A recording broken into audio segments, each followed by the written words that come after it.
नमस्कार मित्रांनो, स्वागत आहे तुमचं पुन्हा एका नवीन व्हिडिओमध्ये। मित्रांनो, मागच्या 2 दिवस शेअर मार्केटमध्ये जोरदार खरेदी आपल्याला दिसून आली आहे। अशा स्थितीमध्ये विक्रीचं वर्चस्व संपलं आणि पुन्हा एकदा देशांतर्गत बाजारामध्ये खरेदीचा उत्साह परतला अशी गुंतवणूकदारांमध्ये आस निर्माण झाली आहे। सलग 5 दिवसांच्या विक्रीनंतर आठवड्याच्या शुभारंभापासून बाजारामध्ये आपल्याला सुधारणा दिसून येते।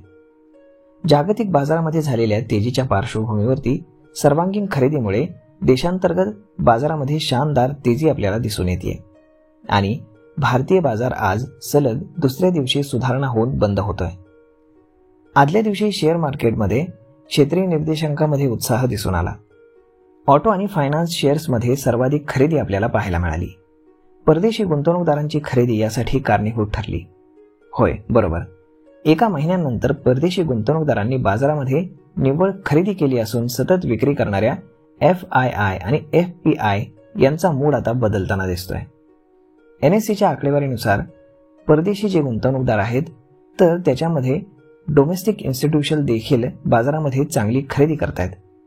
तर मग अशा पद्धतीनं विदेशी गुंतवणूकदारांनी खूप सारी विक्री केल्यानंतर आता ते थोडेसे थांबताना आपल्याला दिसत आहेत आणि सध्या ते आपल्याकडे गुंतवणूक करतील का हे पाहणं जास्त गरजेचं ठरणार आहे, परंतु त्यासाठी काही दिवस आपल्याला थांबणं गरजेचं आहे।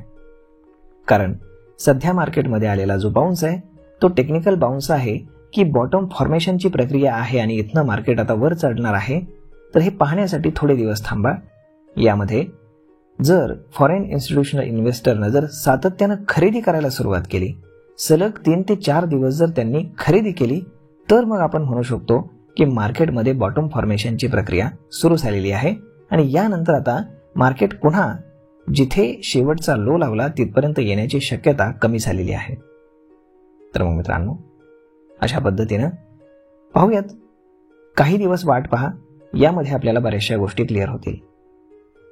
तर मग हा व्हिडिओ, ही माहिती तुम्हाला कशी वाटली हे तुम्ही आम्हाला कमेंट करून नक्कीच सांगा आणि जर आवडली असेल तर आपल्या जवळच्या मित्रमंडळींसोबत देखील हा व्हिडिओ तुम्ही शेअर करायला विसरू नका। धन्यवाद।